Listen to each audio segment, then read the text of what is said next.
Ayon po sa isang eksperto na kilala sa pangalang Egra Crypto ay posibleng nasa huling hakbang na tayo ng kasalukuyang bull run para kay XRP. At hindi lang basta haka-haka ang kanyang prediction dahil base ito sa technical na analysis gamit ang historical chart pattern. Ayon po sa kanya ay may dalawang posibleng presyo na mararating ni XRP sa loob ng susunod na 73 days. Possible raw itong umabot sa $15 o sa mas malupit na target na $37. Kaya yan po ang siyang ating pag-uusapan sa video na ito. Pero bago po tayo magpatuloy ay pakibasa na lamang po muna ang disclaimer dito po sa ibaba ng ating screen. Ayan, magsimula muna tayo sa tinatawag na bullish crossover. Ayon po kay Egra Crypto ay nakitaan ng dalawang importanteng galaw sa XRP sa kanyang moving averages. Sa partikular ay tinignan niya ang 21-week at 33-week simple moving averages or SMA. At kapag ang 21-week SMA ay tumawid pataas sa 33-week SMA ay tinuturing itong positibong sinyales ng paparating na pagtaas ng presyo. Noong November 2024 ay nangyari ang unang bullish crossover na naging dahilan kung bakit biglang umangat sa XRP ng 580% at halos umabot sa $3.4. Pero matapos po nitong magkaroon ng consolidation o pahinga ng presyo, bago na naman siya muling gumalaw pataas nitong July 2025.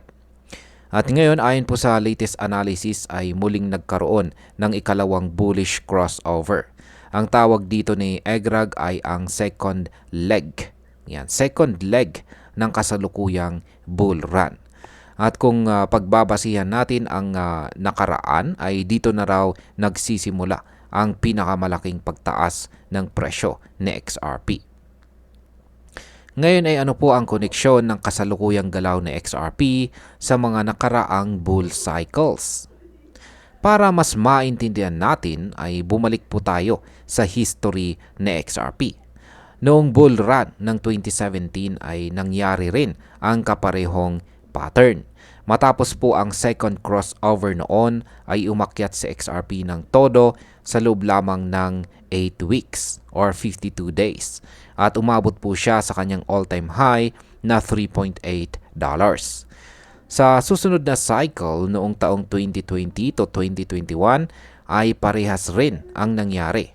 Ang second crossover ay naganap noong January 2021 at sa loob ng 13 weeks or 91 days ay tumaas po sa XRP sa presyong $1.96. Kapansin-pansin na parehong may second leg sa XRP sa mga cycle na yan.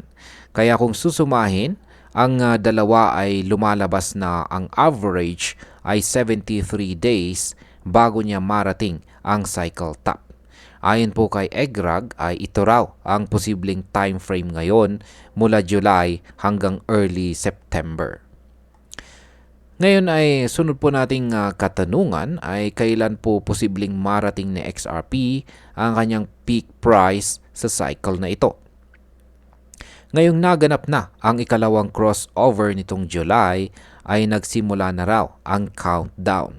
Kung totoo nga ang pattern mula sa nakaraan ay posibleng sa una or ikalawang linggo ng September ay marating ni XRP ang kanyang cycle top o pinakamataas na presyo sa cycle na ito. Ibig sabihin, yan ay may mahigit 2 buwan pa tayo para masaksihan ang galaw ni XRP. Kaya kung isa ka pong holder, trader o bagong pasok pa lamang dito kay XRP, ay mahalaga ang panahon na ito para magdesisyon kung kailan papasok at kung kailan lalabas. Ngayon ay magkano naman ang posibleng marating ni XRP sa kanyang cycle top? Ito na ang pinaka-exciting na tanong. Yan, magkano nga ba talaga ang price target? Ayon po kay Ginong Egrag ay meron po siyang dalawang senaryo. Una, kung uulitin po ni XRP ang kanyang ginawa noong taong 2017 kung saan umangat siya ng 1,600%, ay posible pong tumaas si XRP ng hanggang $37. Kaya grabe, di ba mga ka-crypto, ang tindi. Pero kung magiging mas conservative ang market gaya po noong taong 2020 to 2021 kung saan 585% lang ang inakyat, ay posibleng umabot po siya sa $15. Ibig sabihin ay kahit sa pinakakonserbatibong estimate ay may malaki pa ring potensyal ang kita kay XRP. Pero tandaan po natin mga ka-crypto na ito ay base lamang sa technical analysis at hindi po garantiya ng future performance. At ayan, para po sa atin bilang mga Pinoy crypto enthusiast, ay meron po itong malaking epekto. Una, nagbibigay po ito ng timeline kung kailan posibleng umangat si XRP. Hindi na tayo nangangapa sa dilim kung kailan tataas or bababa ang presyo. Pangalawa, dahil po sa posibilidad ng pagtaas ng presyo ay pwedeng gamitin ito bilang strategic opportunity. Kung may hawak ka ng XRP ay maaring ito na ang tamang panahon para i-hold at hintayin ang rally. At kung wala ka pang XRP ay baka magandang pag-isipan kung kailan po ang tamang entry point. Pangatlo, sa mga mahilig mag-trade ay pwede pong gamitin ang 73-day cycle bilang guide sa short-term trades. Pero lagi pong tandaan na ang market ay unpredictable at hindi lahat ng technical patterns ay laging sumusunod sa history. At bilang panghuli ay para sa akin ay napakasinop ng analysis ni Egrag. Hindi ito basta hula or prediction lamang.